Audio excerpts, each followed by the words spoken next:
Hello viewers, Lipi's cuisine থেকে আপনাদের স্বাগতম। আমি আপনাদের জন্য আজকে রূপচাঁদা রেসিপি নিয়ে এসেছি। আমার এই রূপচাঁদা রেসিপিটা আপনাদের যদি ভালো লাগে অবশ্যই আপনারা তৈরি করবেন। প্রথমে আমি রূপচাঁদাটা পরিষ্কার পরিচ্ছন্ন করে ধুয়ে হলুদ এবং লবণ মাখিয়ে রেখেছি। এবার আমি কড়াইতে তেল দিয়ে দিলাম।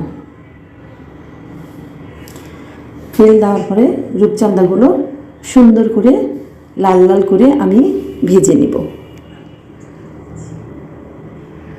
আপনারা অবশ্যই লাল করে ভেজে নেবেন, কারণ রূপচাঁদা লাল করে ভেজে নিলে পরে অনেক টেস্ট হয়।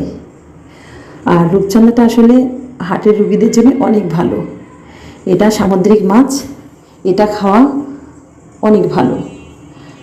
তাই আমি মনে করব আপনারা এটা অবশ্যই আমার রেসিপি দেখে অবশ্যই রান্না করে আপনারা খাবেন। আমি মশলাটা আগে মেরিনেট করে রেখেছি, কারণ মেরিনেট করে রাখলে মশলাটা রান্না করার সময় সুবিধা হয়। আমি রূপচাঁদা মাছটা আনারস দিয়ে রান্না করে দেখাবো। আপনারা আসলে আগে কখনো আনারস দিয়ে খেয়েছেন কিনা জানি না, তবে আমার রান্নাটা ফলো করে অবশ্যই আপনারা আনারস দিয়ে তৈরি করে খাবেন। মশলার মধ্যে আমি আদা বাটা, জিরা বাটা, রসুন বাটা, দারচিনি বাটা সব কিছুই দিয়েছি। সাথে একটু টমেটো সস দিয়ে দিবেন। এবার আমি গরম পানি দিয়ে দিলাম। গরম পানি দিয়ে আধা ঘন্টা আমি চুলোতে বসিয়ে রাখবো। তারপরে কাঁচামরিচ দিয়ে দেব। লাল রঙের কাঁচামরিচগুলো দিলে দেখতেও সুন্দর লাগবে, খেতেও ভালো লাগবে। এবং কিছু রসুন দিয়ে দিবেন, বড় বড় রসুনগুলো দিয়ে দিবেন। এবার আমি মাছটা চুলোতে আধা ঘন্টা বসায় রাখবো।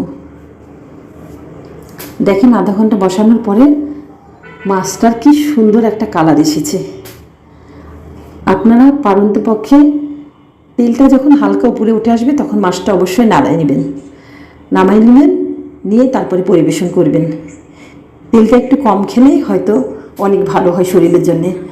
দেখুন আমার মাছটার কালারটা কত সুন্দর এসেছে। আমি আশা করব নেক্সটে আপনারা অবশ্যই আমার মতো করে রূপচাঁদা মাছ রান্না করবেন ইনশাল্লাহ।